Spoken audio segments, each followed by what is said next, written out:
Hello and welcome to the Rider Resilience Ride It Out show. Let's roll the intro.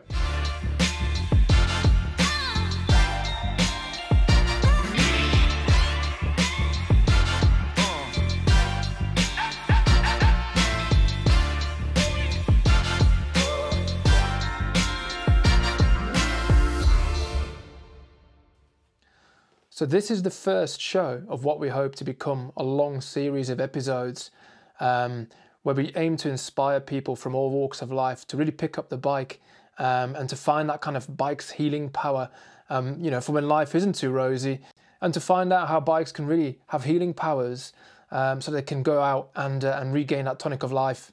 First things first, if you really like what you hear and this really resonates with you, I'd strongly encourage you to hit that subscribe button and also that little notification button. It helps the channel massively to grow. Obviously, spreading the word amongst your friends is key as well within that. So this is very much based on the community. For it to work well, it's going to rely on the community to all kind of pull together and spread the word. But realistically, even at this stage, just hitting that subscribe button is going to make a massive difference to us and the algorithms. So that would be incredible if you could just hit that up now. So this first episode has been made possible by a company called Lyon Equipment, who are a large distributor for outdoor equipment in the northwest of the UK, and also experts in the field of work at height. They've actually been my employer for the last 11 years, and put simply, I wouldn't be sat here now if it wasn't for the way they look after their staff. Every staff member who joins the business gets this amazing welfare package. Within that, there is some private healthcare insurance as well if you opt into it, which is kind of what really helped me out. But fundamentally, if every business looked after their staff the way Lyon Equipment do, this world would be a far better place. With regards to Rider Resilience, they offer their support in terms of third-party logistics, advice, but also my time. They're quite happy for me to spend some time working on this project. So again, this episode wouldn't have been possible without them.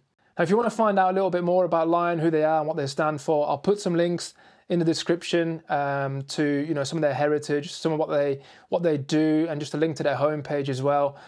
Genuinely, I'd strongly encourage you to check them out. They've got social media channels as well, YouTube channels, which you can go and follow and keep abreast of what they're up to. They're a business who've just become completely employee owned, which is really interesting. There's only been, I think, in the whole of the UK, 300 businesses that have transitioned from a standard limited business to a completely employee-owned business, so it's very rare, and that process is definitely worth looking into, reading into. So yeah, once again, if you want to find out a little bit more, I'll put some links in the description below, and you can peruse that at your leisure. So then next up, wants to draw your attention to a little film that's gone live just over a week ago now on Shimano's YouTube channel. It's by a good friend of mine, a guy called Andy McKenna. I talk a lot about Andy McKenna. I'm very, very aware of that. He's, in my eyes, is just a genuinely good guy, full of inspiration to me. And just to give you a little bit of background story on how I got to know Andy, I actually met him through work, through Lyon, back in, we figured it out the other day, I think it was 2016. We were doing a Kendal Mountain Festival film night, but like one of their road tour ones. It was down in Bristol in a theatre. And him and Anila were talking about the spirit of adventure and bike packing and all that sort of stuff. And I was looking after a bag brand at the time and got chatting to Andy and Anila about, potentially supporting them. Now, I was blissfully unaware at that time that Andy had multiple sclerosis and that, was this other side of his life that was going on. To me, he just seemed like somebody who was just full of the joys of spring. So I got to know Andy a little bit better through work, and then it wasn't until 2017 at Kendal Mountain Festival that he was there, and a film got shown called This Way Up. Now, by that point, I'd already started chemotherapy. I'd been diagnosed, and I'd sort of sidelined my bike, and that film really helped me think, well, actually, he's not letting his disease dictate how he lives his life. He's still riding his bike. I should really take a leaf out of his book. And again, talking about the certain changes you make in your life, maybe post-diagnosis, I think picking up my bike again has helped me massively in terms of that mental clarity, but also that physical resilience. And genuinely, I don't think, again, I'd be sat here now if I hadn't picked up my bike. So I'm incredibly grateful to the stuff that Andy's done and the films that he's put out So obviously when he put this new film out, I took notice straight away, and in many ways it tells a story of what rider resilience is all about. It tells a story about the healing powers of the bike. It tells a story about how it opens up your mind and allows you to switch off a little bit. So without going into too much detail, I'm going to show you a little snippet, which I thought was really kind of captivating, and then I will link you to the full video below. It's only been out for about a week, just over a week now. It's had about 60,000 views, so it's obviously resonating with a lot of people. If you don't know Andy, I'd go and follow Stoked on MS on Instagram as well. Again, it's full of inspiration. It doesn't mean that you need to have multiple sclerosis, but he's very much an advocate for riding bikes, potentially even over traditional medicine, and it's a really interesting side to his life. So yeah, go and check him out and enjoy this little snippet of his new film, Evolutions. When mountain bikes arrived, that was suddenly the vehicle, that was the tool that allowed me to get in about this wonderful place that we are fortunate to call home, to get in about the Scottish mountains. And I want to do that forever. But I don't know if I'm going to be able to. He looks fine, he looks like he's just getting on with his life, but I love to do big journeys, I love to go out on adventures. That's what brought us two together. But that's the thing that isn't there, and that I've been struggling as a result of that, and he's been struggling too. I don't want to bore anyone with the not so glamorous, not so pretty parts of my life, but it's hard not to talk about multiple sclerosis. I've got MS, so what? But for me and anyone that is aware of MS, it's a mountain biker's worst nightmare. He gets hot, and when he gets hot, it triggers his symptoms, and so his legs don't work, and his right arm doesn't work, and you know, it takes him to a place he doesn't really want to be. MS is a neurodegenerative disease affecting the optic nerves and the spinal cord. It can rob you of all the things that you really need to be competent on a mountain bike. Your ability to think and process and react to all that stuff that we love about mountain biking, the changes in terrain, and that's no longer the way it used to be for me. My balance became very unreliable. I can't always feel my hands on the grips or on the brakes. I don't have a great feeling through the soles of my feet, and you realise how much you rely on these things to be able to ride technical terrain, which I thrived on. But thankfully, the thing that's never gone away is the sheer joy of getting up a hill. So this episode's guest, interestingly, is intrinsically linked to that story I just talked of about Kendal Mountain Festival, where Andy McKenna was. Our guest this episode is none other than Martyn Ashton, who's obviously the icon of positivity in the bike industry. You know, he had his big off and ended up being paralysed from the waist down. Before that, he was well known for videos like Road Party, which went completely viral, and obviously his Animal tour, where he was, you know, still doing a lot of trial stuff. Martyn was at the same night that Andy had his film out on at Kendal Mountain Festival, and it was really the combination of those two guys kind of bouncing off each other and just smiling and showcasing what they were up to that really made me think, wow, you know, I need to take a leaf out of this guy's book. And I'll go into it in more detail in the actual interview itself, so I won't bore you to death. But I just thought there's nobody better to start this show off with than Martyn Ashton, and a little bit about Andy McKenna, who've really made me pick up the bike and actually have been catalysts to starting rider resilience as a movement. So without further ado, here's Martyn. Martyn Ashton, welcome to our little inspirational corner. Very nice to have you here and have this chat. It's nice to be here. What the viewers haven't seen is the moments we've had to get to this. I'm in a little box now, basically a studio, the size of my wheelchair. But we made it. It works. Did they come out and measure you first and then created the box around you sort of thing? Was it like wheelchair issues have not been addressed in building this small cupboard? So it's basically a cupboard, and they've said it's a little sound booth, but hey, it works. So there we are.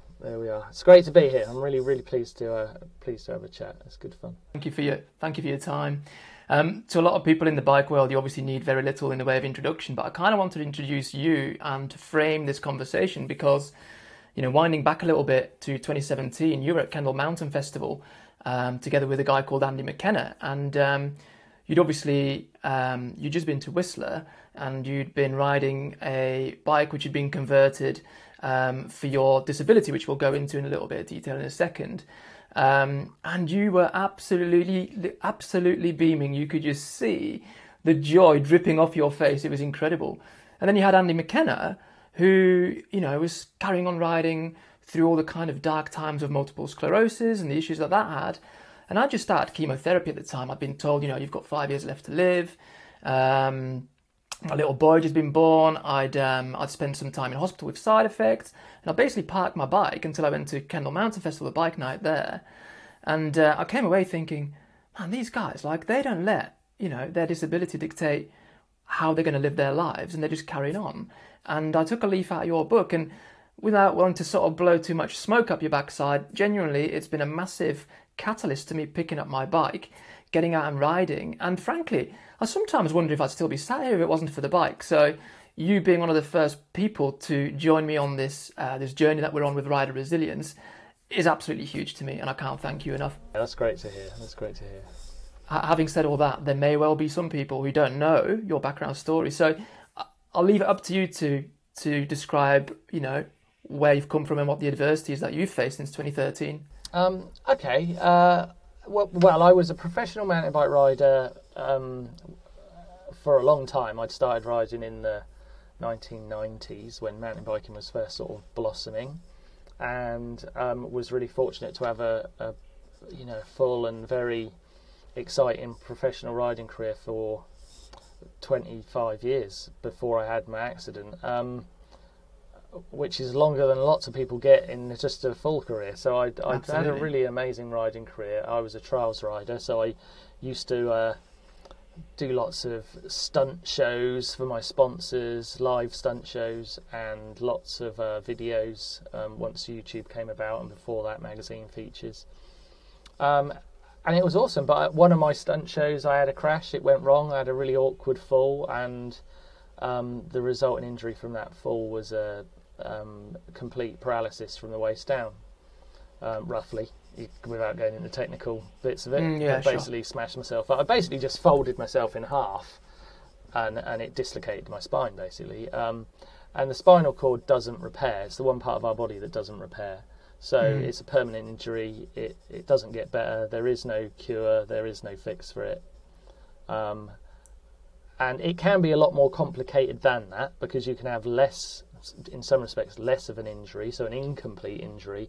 But that doesn't necessarily, incomplete sounds less severe, but not necessarily. It means, it could be a more confusing injury. So you've got the sensation of pain, but you still can't move, and things like that. You'll know for all the treatments you've been through, things are always a lot more complicated than they sound. Absolutely. So in terms of understanding my injury, it's very simple. I basically can feel and move nothing below my belly button down. It's a very clean line around my waist, and that's it. And I've basically just, since that's happened, that was in 2013. So when you saw me at Kendal, I'd had a few years' experience and worked out how I was going to do it. But there definitely was no plan.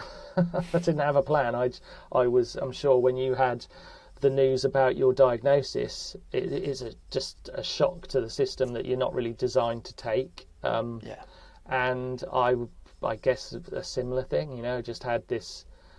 I knew straight away what the injury was, and I was like, okay, I had no idea what to do. I laid in a bed for 5 months, just wondering what to do, and just trying to, work through it like everyone else.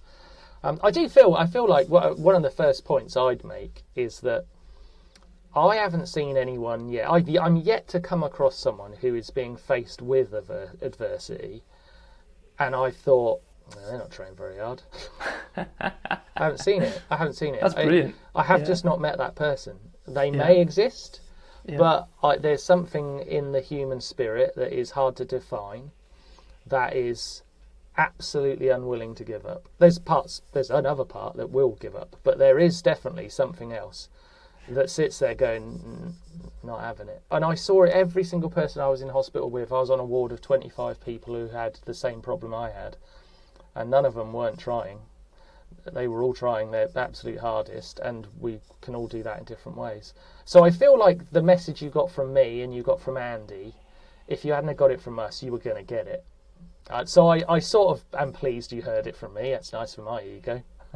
But I feel like that message was on its way to you, whether you liked it or not. It just would have been maybe someone else.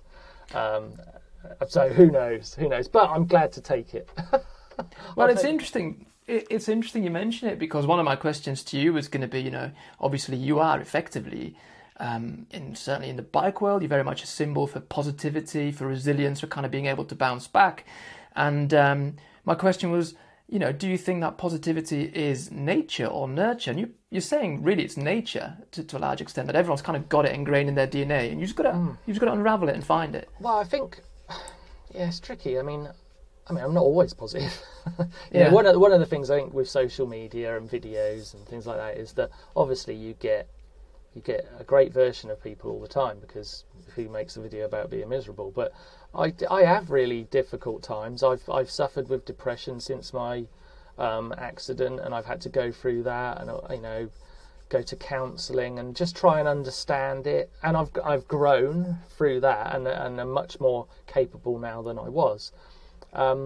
But there was definitely a period where I come out of hospital where I had all of that fight, and I went mad. I just pushed and pushed to do what I could for probably a year and a half, and then it kind of caught up with me a bit, and I was like, I can't maintain this, and because I couldn't maintain it, I kind of went off a bit of a cliff, and then I had to kind of work my way back up, but maybe in a steadier fashion, not quite so gung ho, but the place I've ended up is a much more real place. I'm Sure. much more balanced, and I'm much more. I understand my own mind a lot more. But I think the question to nature or nurture is unfortunately, the thing that can get us through these things is untapped until you need it, and so unless you've needed it, you're never going to know it's there.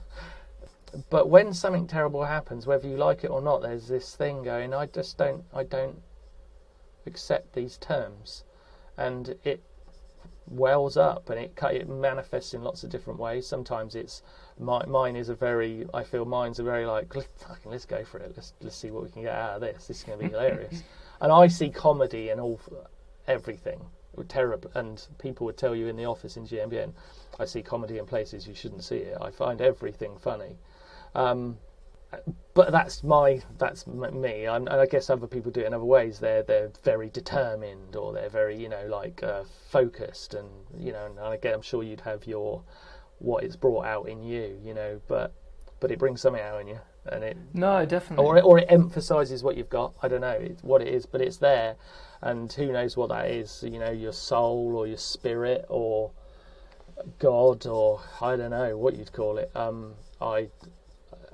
Everyone calls it different things, but there's something there that's a really remarkable thing, and I kind of try to tap into that, I guess. Let it talk to me, and I go with it, because it seems to work.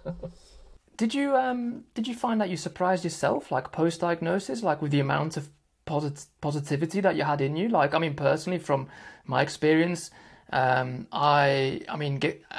was a lot of cancer in my family, and there was always a bit of a fear that I was probably, I'm not going to call it hypochondriac, but I was definitely aware of my body, and sometimes I'd think, I hope this is nothing untoward. And when I was diagnosed, it was literally like, that was probably my worst nightmare that became a reality. But then I really surprised myself by how I dealt with it. And I think if I looked at myself prior to diagnosis, I would have thought I would have, I don't know, gone and sat in a corner and wept like a, just written myself off straight away, and actually became completely the opposite. Did you find a similar thing post-diagnosis? I don't know, really. I feel like maybe not. I don't think I surprised myself in terms of my excitability, because I'm very excitable, and I probably saw my nature is to see the opportunity in something. So when I had my accident, I probably thought, because of my weird sense of humour, oh, this is going to be really interesting. Like, watch this. Like, oh, I know what everyone's going to think. They're going to think, oh, I can't ride a bike. Well, I know I can do it. And my mind would have just, I can't really get back to it, but I'm sure my mind would have been. The bit that really surprised me is when I became depressed. That surprised me, because that is not in my nature, and I couldn't do anything about it. I was like, oh my God, I just was thinking things that I've never thought. I just didn't make sense, didn't suit me. And I remember my wife saying, I think you need to talk to someone, because you're saying things that don't come out of your mouth. They're not. Yeah, and that really surprised me. That took me by surprise, because I just didn't see it coming, because I thought so I feel like there's you've got to strike that balance of reality. You've got to live in reality, and I think the important thing is that just the moment you start talking about something, whether it's the great or the terrible, then you're on the kind of right path. It's when it starts getting too much, it's got to come out. It's got to come out, else you could be in real trouble. So I sort of feel like I had to really learn that lesson. I couldn't fix it with sheer aggression and force of will, and just like, I'll just ride off a bigger cliff then. That'll make me even happier. It just didn't pan out like that. It was like, well, you've really discovered a great way to live. But to make it sustainable, you've got to understand the injury. You've got to go through that grieving process of what's happened, And completely. And I guess I just had to learn that. But I'm a bit of a dummy. Do you know what I mean? So it takes me a long time to learn anything. I'm not the sharpest tool. So I just have to learn slowly, I guess. Well, I mean, obviously you mentioned counselling. There might have been some medication and things, but was there anything else that you found that really helped? Talking about it, like rationalising it, is that a process that kind of really helped to box it off for you? I take so much medication. I don't know. I don't know half my pills are for. I take a little handful of pills in the morning. Do you have them with milk as well? Just like put them in a bowl of cereal, all your meds, and then add a bit of milk and just scoop them in. I'm pro these days, so just the whole lot go in at once. It's a big lug of war, and it takes seconds. But I actually don't know the names of half of them. So the thing that really helped me was I went to a group counselling session that I thought was going to be absolute crap. I just was like, oh my God, this is useless. And it was amazing. Typically, I'm like I said, I'm a bit of a dummy, but I'm also definitely someone that disagrees with myself in 10 minutes time. You know what I mean? I'm like, I hate it, I love it, it's brilliant, it's not, it's nonsense. And I went to this counselling session in total like, oh God, I can't believe my GP's, and I knew I should have gone private or something like that, and then went to this thing, and my GP was brilliant and knew exactly what he was doing, and I went to this thing and it was a revelation for me. I suddenly realised, other people have got a hard life too, and it's not just me, and there's all sorts of reasons you could be depressed, and just had a reality shock and learnt so much from these people who were willing to share why they were depressed. And it just made me understand it way more in a way that, I just wouldn't have ever. I remember going to the first counselling session, and I thought, I'm going to be really quiet because I've definitely got the worst story. I've won this. Like, that's my frame. I was like, I've got the worst story. Like, no one's going to, you wouldn't have stood a chance in this meeting, dude. You'd have been like, oh, I've been diagnosed with cancer. I'm going, really? I was a professional mountain bike rider, and whilst performing in front of a live audience, I absolutely killed myself. And blah, blah, blah.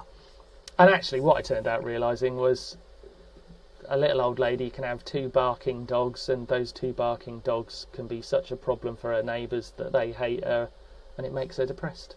Wow. It's just 2 barking dogs. She can't fix it. She loves the dogs. Her neighbours hate her, and the dogs. It can't be fixed. But it's made her depressed. And I was like, Jesus, you can end up... Yeah. She's actually in the same place as me. I'm not more depressed, less depressed. We're depressed. It's awful. Yeah. But she's got the same issue I've got, and she can't fix it any more than I can. She can't shoot her dog. Do you know what I mean? It's like, what do you do? And the only way to fix it is to talk about it, share it. Yeah, just try. And it was heartbreaking, some of it. There was a lady who was scared of cars. Imagine being scared of cars. Imagine being scared of cars. Like, what's that on my drive? Oh my God. She couldn't go out, man. Not just like a bit scared of cars, like phobia type thing. And yeah, it just was a bit of a reality shock for me, just like, you know what, Martyn, you've not got it worse than everybody. And I just got into a very dark place, it was scary. I did find it scary because you think some funny shit that, just doesn't make you. This is not me. Where's this come from? Yeah, when it's not your thoughts. Yeah, it's a very strange thing to have. Like what? Yeah. Did I just say that in my head? Or it's been really weird.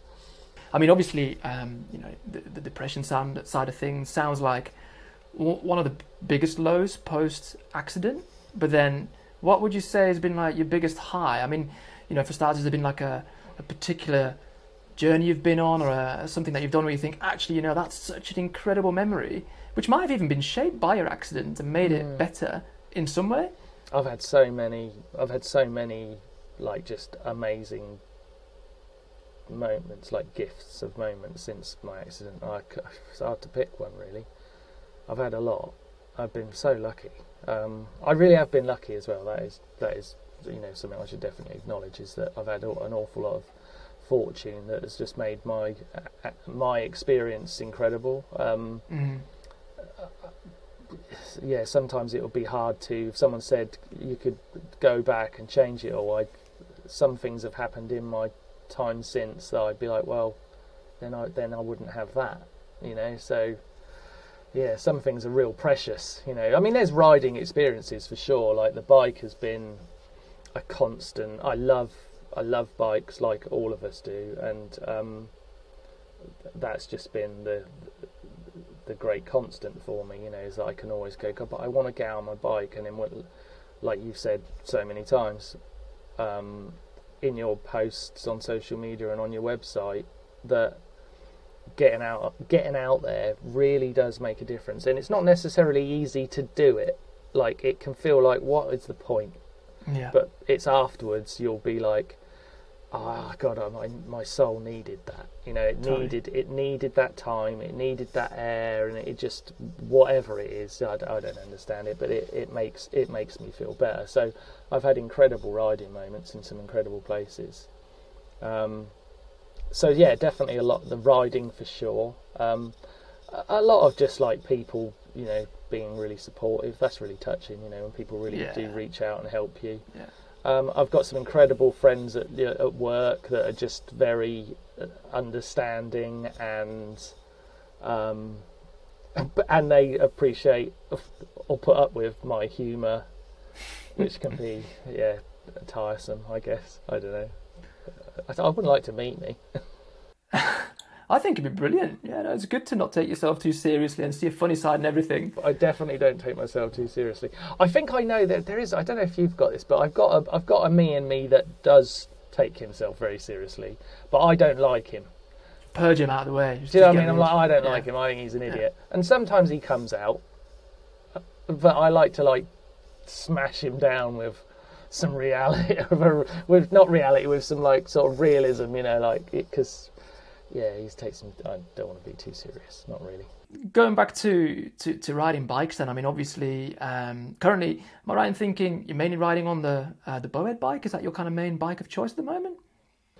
I ride the Bowhead RX, which is their hand bike, where it's their articulated hand bike. They do another sort of more standard one now. Yeah, and it's just like, it's phenomenal. It's unreal. It's so much fun to ride. It's absolutely brilliant, and the hand bike one particularly, because you get all the exercise too. So you really earn your descents. You can get a lot better on it, I think, in the sense that you're using the pedal strokes and the gears like you would on a normal bike. Yeah. So if you're a mountain biker, all those things are still there, which is on the other version of the Bowhead, which is the RX. It's unbelievable fun. I can't tell you how much fun it is, but it's a throttle actuated bike, so it can do some stuff that mountain bikes can't do. But it's bloody fun when it's doing it. But the hand bike one I really love. I think it's just a phenomenal creation. It just works so good. It's unbelievable. Yeah, has that got a bit of V-assist as well? Am I right in thinking it's got a Bosch CX motor, performance CX motor in it, just like the standard e-bike motor. It's got two 500-watt batteries, one on either side, below the seat. So it's got 1,000 watt-hours of battery on it. It's unreal, yeah. I mean, I've just come back from riding in Whistler for a couple of weeks. We were out there and we just rode every day. I absolutely hammered it, and it was it's so good. Faultless. But I took some people out on the Bowheads who are just able-bodied riders, just for some fun, and they're just really good fun. They're not like good adaptive bikes. They're just really good bikes that are just ludicrously funny when you're on them, and kind of wild. It's a bit like driving a little rally car down a downhill trail. It's a bit because you've got these two front end wheels, and as you go into the corners, you can oversteer, and just let the front drift out. So you've got incredible confidence, on the front end that you couldn't have on a one-wheel bike unless your name's Sam Hill. You wouldn't let your front wheels slide like that. But you can just go in the corner and think, oh fuck it, just got a second one to catch me. It's fine. Just lean into it. Obviously to a point. Don't want to go too far. But it's like a little rally car going down the trails. It's awesome. Well, it kind of leads me on to my next question, which is obviously you've had your injury, but you've already mentioned I kind of want to, the first sort of year and a half, I was trying to test and trying to find my limit with it. Do you find you're any more risk averse? Do you take less risk? I mean, I see you on your Bowhead bike and you're there I'm going to end on that rock, and off you go, and you think this is brilliant. You going down some jump lines and. The thing is, I think because I've done some videos in the past that are sort of basically built around the idea of riding a bike where you shouldn't, or doing something dangerous. They are dangerous if you're not a professional mountain bike rider, but if that's what you do and that's what you've done and you've got really good at it, I would never have ridden off something I didn't think I could do. I would only ever be, the reason I'd be doing it is I think I can do it. Yeah. So that's why you do it. Because you've practiced a lot more than everyone else to the point where you're so confident. You're as confident as you think you can ride off a curb.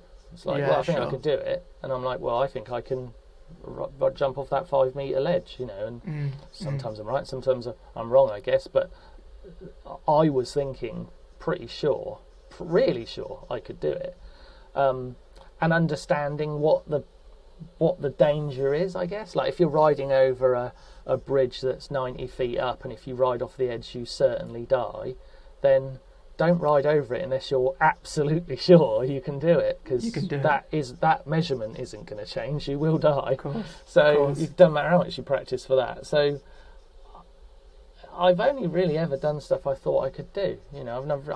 I can't think of many times where I've thought, don't know, I'll just have a go. Not really done that many times. I've only ever really been extremely confident in my own ability. And I guess since my accident, one thing I would say is that I feel like I have got an element of fearlessness.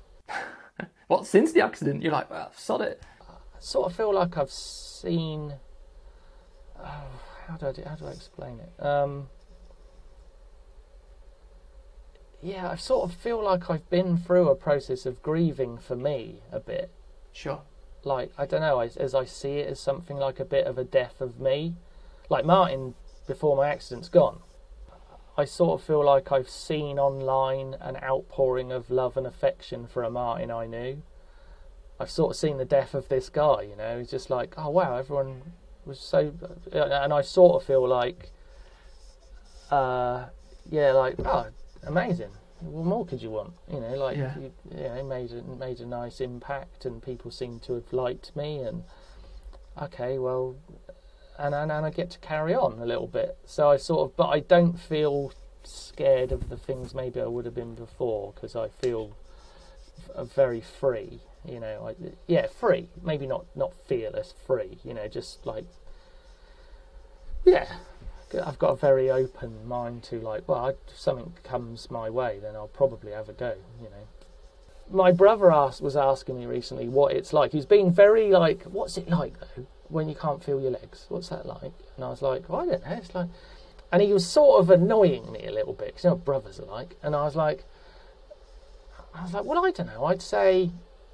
And then it sort of came to me how to explain it. I was like, well, it's like watching your best friend, someone you love more than anything, just die in a crash, and then you carry his corpse around for the rest of your life. And I was like, oh, that's what it's like. That's exactly what it's like. And I was like, and it really, he sort of welled up. Like, it sort of, you could see it hit him like, oh God, that's terrible. And I was like, well, yeah, it is terrible. But... You asked. Well, it's a really morbid thought. It's really terrible. And if you concentrate on that too much, then you're not going to have a very nice day. We could all describe how terrible our lives are, can't we? We all do that, don't we? But it's no point focusing on it. You've got to do some good with it, you know, and see the... If you asked me that at 8:30 this morning, though, I'd have gone, "Oh, piss off, mate. I need a coffee."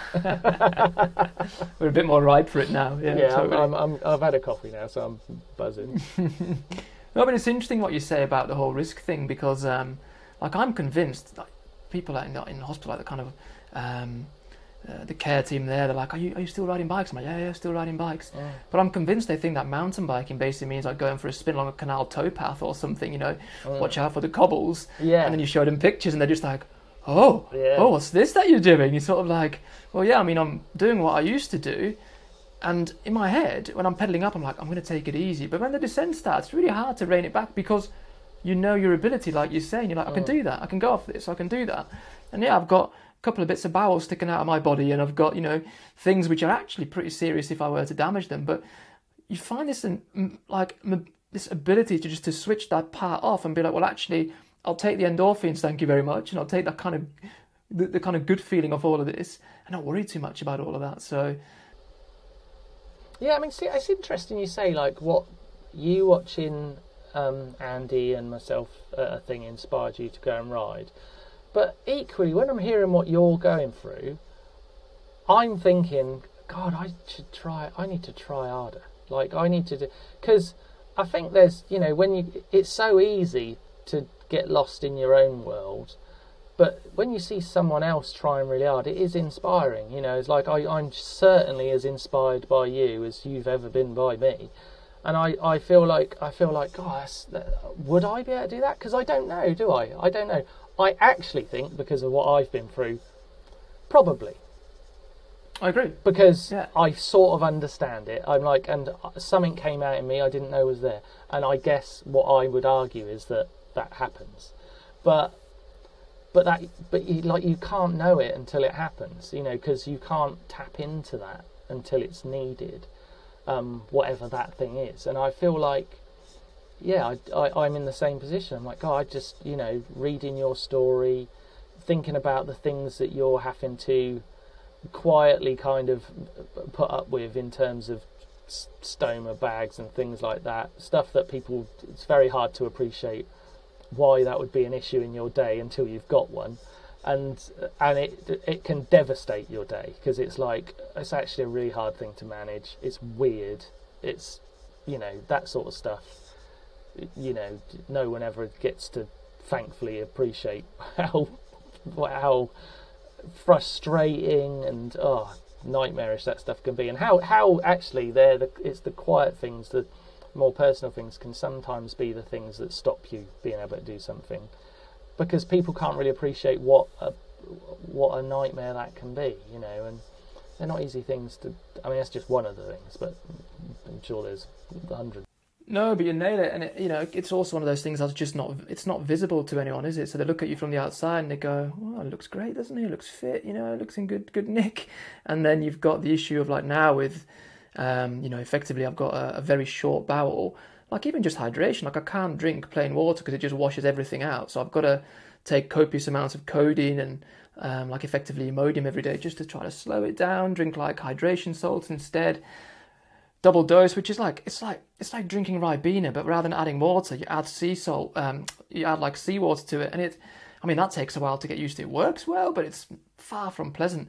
And it's those things that people don't really see. But they're the little struggles. And yeah, you're totally right. I think that the biggest thing for me was when I started riding. I remember that first ride out. It was like my lungs were burning, my legs were on fire, and I thought, this is hard work. And it's about kind of building that up gradually to a point where you think, heck, at one point I felt like Lance Armstrong. I was like, this is like a doping regime. Like they give me injections to boost my blood cell count. And I'm like, I'm on steroids. I'm flying past all my mates. I felt hyper fit, but it's obviously all this stuff they're pumping into you. They just looked at me and like, are you sure you're on chemo, mate? Is it not just like a highly refined doping regime they've got you on? That was good. But I guess you must have the moment where it, like, you must have the downside of that, do you? Like, yeah, must hit you like a wall. Like when you come off them, and this is a common thing with all kind of like chemotherapy patients, you get put onto a load of steroids, pretty high dose, and then you come off it, and you do go into a blip of kind of like, a day of depression, I'd say, where you just feel like you're on this massive come down, and you just don't know what to do with yourself. But all you've got to think is, it's routine, we know what's causing it, and tomorrow is a different day. And we'll look ahead at tomorrow, and then you wake up and you think, I feel a lot better today. I'll go for a ride today. And you come back and you think, yeah, that's all right. But it's about getting to know that routine, isn't it, with it all, and then kind of fitting around that. So what do you do on those days when it's like, this is one of those days, this is going to suck? Do you just sit it out and trust that tomorrow's coming and it's going to be better, or is that the day you go ride, or how does it work? Yeah, it varies. Sometimes it depends on how you feel kind of physically as well. Sometimes you feel a little bit more sick and you sort of want to sort of stay put. But particularly with me getting more and more into the photography side of things, I'll often be kind of reliving adventures or like penning some thoughts down, and I might feel a bit ropey, but just kind of like reliving those adventures from the comfort of your settee definitely helps to lift the spirits. And I find planning things as well, like looking ahead and be like, where am I going to go and ride next? What are we going to do? What else is out there? That really keeps my mind going. Yeah. So Martyn, question for you then. We talked about, me like focusing on things for the future. Have you got any big plans that you've been kind of brewing up that you can share? Or is it just take it day by day? Yeah, I don't know. I sort of just presume something will come along. A bit like I sort of just presume something's going to present itself, and then if it excites me, I'll jump at the chance. I'm fortunate that working at GMBN, I obviously get lots of opportunities to go and ride places and make bike videos. So I sort of have lent into that, and I sort of just expect that we're going here next spring or whatever, and I'm like, oh great, can I go? And but there's lots of trips they do here I don't go on, so I probably do the least amount of travel of all of the presenters. The other guys work a lot harder than me, I have to be honest. I'm Mr. Part-time. I'm not in as often, and I don't do as much work, and I sort of feel like I get to have a lot more unfocused fun, whereas they're much more focused. They're trying very hard, and the channel's really great because of them and their hard work. So I get to do some of the videos around that stuff. So so I'm really lucky to be involved with that. That makes difference. But I've got a really rich life outside of mountain biking. I was going to ask you about that. Obviously mountain bikes are also your profession still, and sometimes it's nice to actually do different things outside of that, and to be like, so tell us about that. What? Well, I'd say mountain biking, as obviously everyone in mountain biking would know me as, as much mountain biker as anyone else. But I would say that's not a massive part of my life. I've done a lot of mountain biking. So I'm not like new to it. I'm not desperate to get out. I must get out my bike tomorrow. Yeah, I ride when I want, and I when I ride, I love it. But I would rarely go out on a day where I'm like, I don't need to do the thing I used to have to do when I was a pro rider, where you've got to train. You've got to really train hard. You've got to really ride as much as you can. You've got to like peak and manage the troughs. And I don't have to do that now. And I just ride when I want to have a good time, you know. And it is just a great time to me. I just have a lovely time on my bike. And especially now, you know, I feel so lucky to be in this period where there's actually a bike I can be genuinely excited about. And that's only really recently. I loved the previous bowhead with the throttle, like I said. I've had that a few years. But and it's brilliant when you ride it, but I've been desperate for this experience of exercise and mountain biking. And like I said, this new bike, I think it's going to make a lot of difference to a lot of people, that bike, or those types of bikes, because there'll be lots of brands who make these bikes, I'm sure. So I'm not trying to just plug one brand. I just feel like, you know, there's a particular aspect to these articulated bikes that really put you in places you just couldn't go to beforehand on a sort of fixed frame bike. And that's something I'm so excited about. And I'm really happy that I'm in a period of time where they're around, you know. So I love them. But my life outside of mountain biking, yeah, like I said, I've got a 22-year-old son. I've been married for, I think, 24. I should know that, shouldn't I? 24 years. You know, and I'm very happy, and I can quite happily spend a whole day sat in the garden looking at the flowers. I'm very boring and content with very normal stuff. But sometimes it's the little things in life, isn't it? I'm exactly the same. I was talking to my little daughter the other day about just the simplicity of going for a little walk. Yeah. Come autumn time when the air is fresh, coming back, making a cup of tea and sitting by the fire and just watching the flames dance and just absorbing that. I love it. That's the sort of stuff I can just get lost in. I'm terrible for it. I can just sit and listen to I not necessarily don't need to go out into nature. I live sort of like in a quite country style area, so there's lots of nature around, and there's a lovely park right near us, we're a stately home park with lovely gardens and mountains, and I can just go and be in that, and I love it. I absolutely love it, because it's inspiring in its own way, isn't it? And I can just get lost in thought. And I'm very aware of that as well, that it doesn't always need to be like an epic mission on a bike. Like for me, we're on the fringe of the Lake District, we're incredibly blessed as well. But just sitting somewhere and watching how the light changes across the landscape and things like that, and kind of just taking in the little details of like, oh look, there's a really colourful leaf or something or whatever. I like that kind of mindfulness approach, and just slowing down a little bit. I think we're all a bit guilty of just rushing around and feeling like we have to be doing things all the time, and sometimes just taking that time out is super, super valuable. Take you to those moments where you end up in a spot where you're like, you know, just stunned by the sheer view you've got, or the sensations around you. They do take you to they're great getting there, and they can take you to some incredible places.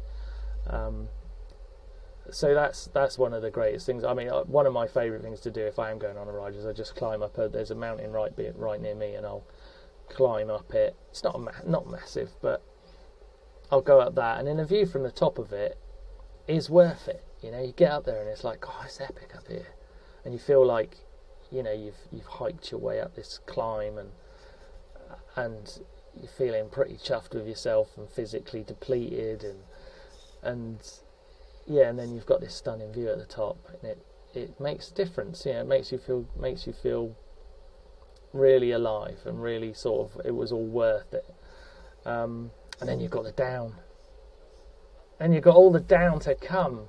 Oh yeah, it never lasts long enough though, does it? It takes so long to get up, and then like, really? I'm back down already? That can't be right.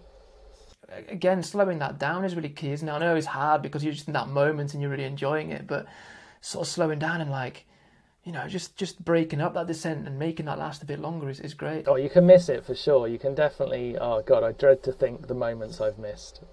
I mean, there must have been so many times I've been in spots and I've just thought, oh, let's just get this shot done or whatever, and not just had a look where I was. You know, oh God, it makes me cringe to think how many times I must have done that. Yeah, did I? Yeah, I don't remember being there. I've seen so many photos over the years. I've seen so many photos of myself in places, and I've gone like, I do not remember being on that mountain or on that rock, but that's just because I'm old. that's got nothing to do with anything other than age. I mean, one of the things I like a lot, I don't know if, when you're talking about riding up your local mountain, it's a similar thing, but if you can squeeze that in before your normal life commitments, I feel like I'm really double winning. Like, we're getting a mountain bike riding before even going to work. You know, that header picture on the website, that was me and a colleague. We were going to go to a trade show. We had to pack the van, and we're like, we're going to be indoors for 4 days. Like, let's get up Helvellyn, let's ride down. And we'll be at the office for 8 o'clock, get showered, have a bit of breakfast. And you're sat in the office and you're like, I've done like the 3rd highest mountain in England before work has even started. And we're just buzzing. I mean, you have to set off early, but so worth it. Yeah, that's not a normal day, to be fair. That's quite the day. Yeah, but by 9 o'clock I'd have been asleep at the desk. I'm terrible for dozing. Oh God. I was wondering, I had a question when you were saying that. I was like, I wonder, like, what you've, and I guess I could ask it of myself, but I want to ask you, is like, what you found out about yourself is not knowable without going through the horror that you've gone through and are going through. But you probably like who you found. So what does that mean? Do you know what I mean? It's like you probably couldn't have known this version of yourself. But the person you've discovered is like a treat. You're like, oh God, I like you. Probably are quite proud of moments you've had, and it's like, I wonder. It's weird, that, isn't it? It's this thing that's in you. It would be lovely to be able to bring that side of yourself out without having to go through absolute terror. Do you know what I mean? It's like, but it's a weird situation, isn't it? No, you're totally right, because like I've become much more philanthropic about things, and I've become much more aware of like the environment and stuff. And I'm like, well, okay, I've been dealt, a pretty shitty hand of cards here, but ideally, if I can leave the world not in a better place than how I found it, because you're a one-man band, but if I can change some stuff for the better, then that's great, isn't it? And I do wonder sometimes, like, who would I have been if I hadn't gone through all of this? Like, I think I would have probably been that guy that I wanted to go and slap in 20 years' time. Well, I'd have definitely been in for longer. I maybe would have grown out of it, but, well, hopefully I had. By the time I had my accident, I was actually a much more mature rider and a dad. I think, kid. Makes I mean, anything that we've been saying today, you certainly get a dose of when you get kids. So parents know, to some extent, this change in your perspective, and it's a very similar change, isn't it? When you get a life-changing accident and diagnosis is as life-altering as the life-changing moment of a kid arriving and you're going, what, you want me to look after it? I thought we had some sort of system planned. Where's the handbook here? Was there not? Would it not be? I mean, who'd give a kid to someone who's never had one? It's a stupid idea. How does this work? Someone gave me a kid, like in a hospital. I was like, but you're qualified and stuff in a hospital. You should have it. No, it's yours. Take it home. It's yours. You made it. God. Oh, bloody things. No. But then, I mean, that's an interesting thought, Martyn. I mean, the thing that I struggle with sometimes the most being a parent, and I wonder if you've gone through this as well, is I sometimes really struggle when I've got like bad days and the kids go, Daddy, will you come and play with me? And I'm like, mate, I can't today. Like, I am absolutely hanging. And other people, like whether it's my parents or my brother-in-law or my brother if he's over, they'll kind of step in and take on that kind of father position, and they'll kick a ball around my son. And that is like a dagger to the heart for me. I really struggle with that, because I'm like, I should be doing that. That's my job, and I really struggle with that. Did you have similar things? Yeah, that's one of the things I do really struggle with. Because my Alfie he's now a 6'4" monster that wanders around my house. When I had my accident, he was 13. He was there. Yeah. He was there on the day, because we were at Silverstone racetrack, and we were. I was on the animal bike tour, which was the tour I used to ride on all the time, and we'd go around and do effectively stunt shows at all different festivals, and it was bloody brilliant. It was amazing. Oh God, I just loved my job, and Alfie had become he was becoming very much part of the crew. You know, he was coming to the events, which previously he hadn't done. He'd been too little, but he was starting to come. He was riding the bikes. His friends were fantastic bike riders, and his future was starting to reveal itself in terms of like becoming a bike rider like me, I guess. And I wasn't really having to do much. It was just happening, and it was beautiful. And he was there riding that weekend, and I had this accident, and then our life of bikes ended. You know, because as much as I've got back riding, I can't ever go back to being the supportive, encouraging dad, of course, who's really good on a mountain bike. And I had such, I could teach him so much, and I suddenly couldn't teach him anything. In fact, I had to ask him to get me the box of Frosties off the shelf. Suddenly it was the other way around.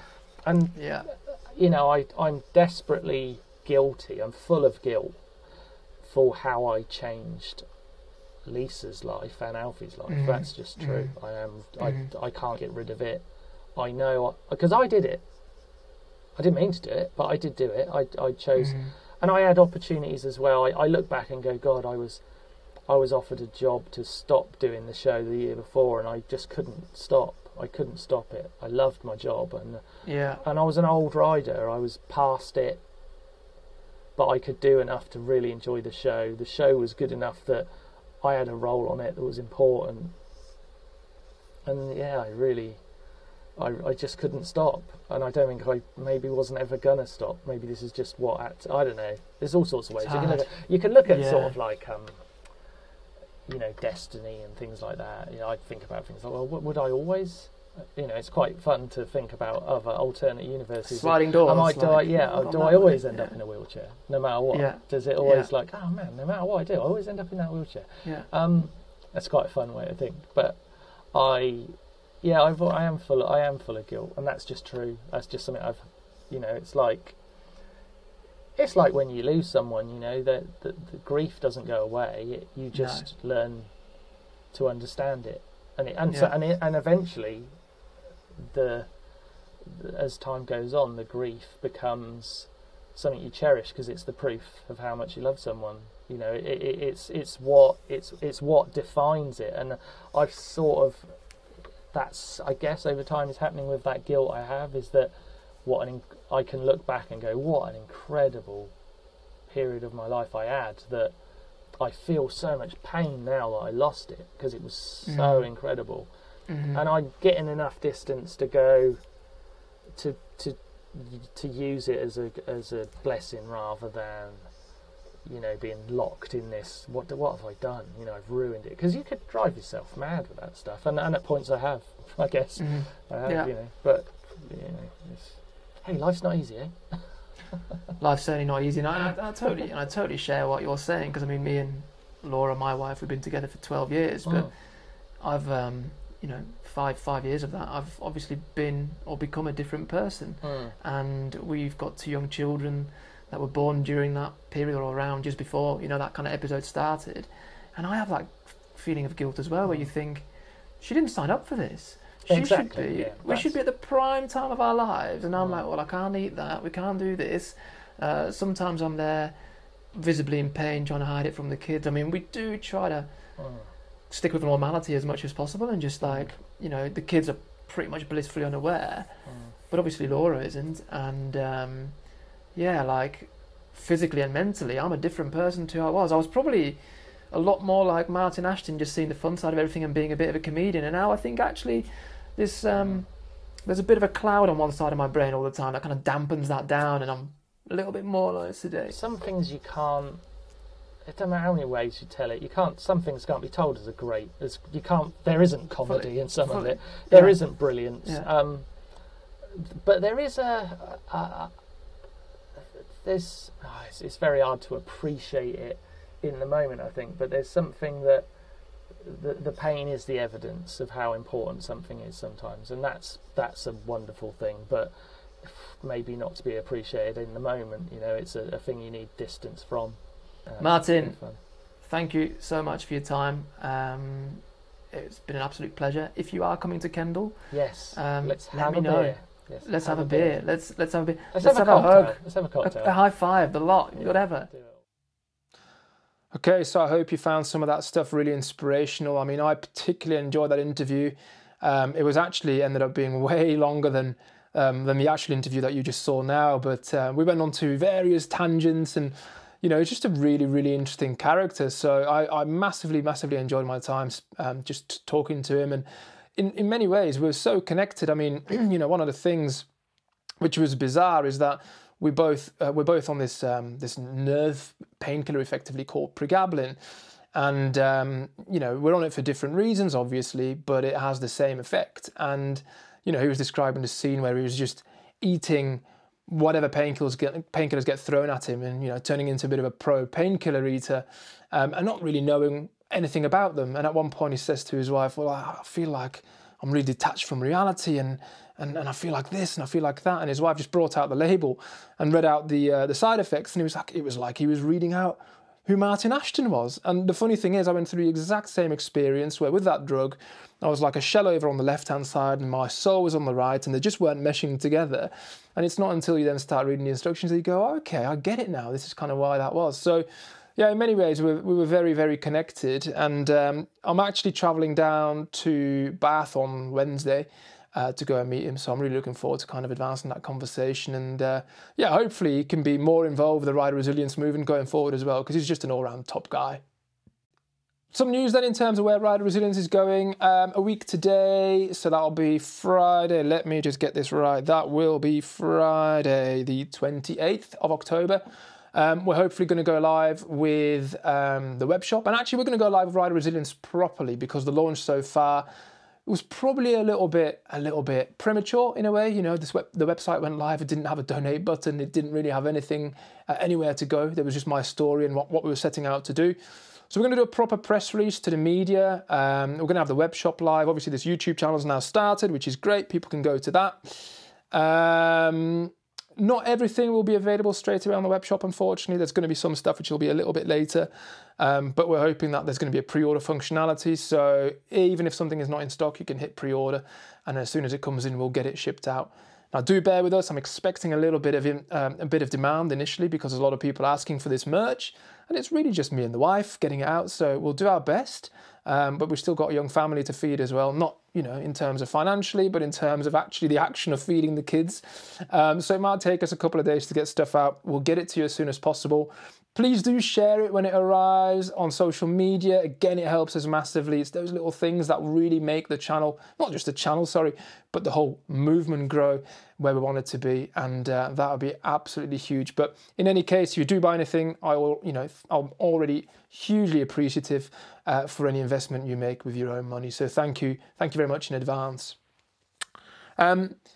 We are getting some incredible submissions of people's stories, and it's a big part of rider resilience, that sort of story sharing and storytelling. So please, by all means, if you've got a story where the bike has really kind of changed your life, especially through times of hardship, please do take the time to get in touch. I do read them all. I don't get back to people straight away, unfortunately, but I do read them all, take them in, and I will be in touch in due course, I promise. I'd love to share them, whether it's through a blog or maybe an interview or something like that down the line.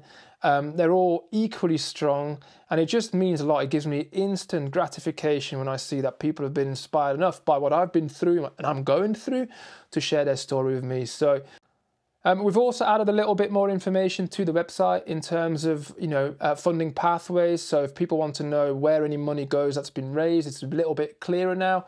There's various projects in the pipeline, obviously, but it just shows how the community interested company is set up as well, in terms of it being not for profit. So you can be sure that, you know, whatever money comes into the business, it will go to a charitable cause at some point in its life. It just needs to go through the right processes, but that website page goes into a lot more detail. Another page that I've added is about how people can help, because a lot of people who, you know, for all the best intentions, reach out and say, let me know how I can help. But if you don't know someone's skill set, that's a really difficult thing to do. So there are now, well, there's a list effectively of things that you can do, and it doesn't need to cost anything. You know, I've said it a lot of times already, but just sharing Rider Resilience, whether it's the website or the Instagram page or the YouTube channel with your friends, that makes a massive, massive difference, and it's completely free to do. But it goes all the way up to, you know, people who are really good at copywriting, graphic design, that sort of stuff. We could really do with a bit of resource, a little bit of help, and it might be that you've got a bit of time and you want to invest into Rider Resilience.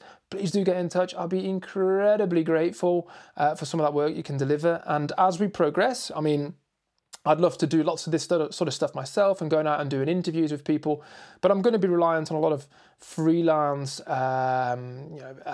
videographers as well around the country who are able to go out and interview people, and then maybe, you know, we process that back here, or it's even something that gets taken care of down there.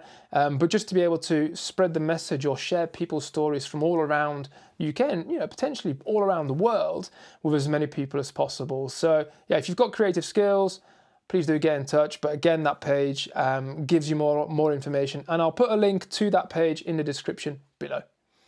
Now finally, we've got a big announcement to make. A lot of people won't know this, but Rider Resilience as a concept actually started off a little film that I made myself back at the end of 2017, and it was off the back of Kendal Mountain Festival. It was about how bikes obviously helped me get through these tough times and kind of turbulent waters. That film was incredibly well received, and it created some small ripples. It got shown at Kendal Mountain Festival 2018 on the big screen. I was there with Rob Warner and Lee Craigie on the front stage. But I've always felt it's time to do something a little bit bigger and actually not be about cancer. It'd be about everything in the world that kind of creates a bit of adversity and makes life tricky, but where the bike can really be of help. So the concept for Rider Resilience, the film proper, was born, which is going to be a mini documentary. And we decided, you know, we wanted to get it to be documented properly and the narrative to be told as well as could be. So we've teamed up with two incredible creative agencies. One's Aspect Media with Jacob Gibbons, and then we have Steel City Media as well with Sam Needham and Joe. So those guys are absolutely right behind it. They're helping out to pull everything together. And we've got some stories. Obviously, my story is going to document in it because it's part of why Rider Resilience is a thing and why it's here. But then on the physical side, we've also got a huge story about paralysis, and then it goes on to the mental health side of things, and perhaps even a bit of human displacement. So it's going to touch a lot of different types of adversity, and we really hope that it's going to send not just little inspirational ripples, but, you know, big wake of inspiration across the world, and for people to be inspired by from all walks of life, really. So, you know, we're going to actually push it outside of the world of bicycle as well. It could be adventure film circuits that it goes on to, and the idea is that it's a bit of a mini documentary, if you like. So watch this space. We'll keep you up to speed with how that progresses, in talks with some brands to come on board as well from a support point of view. So it's super exciting, and something that's kind of happening in the background. So yeah, we'll keep you posted on that.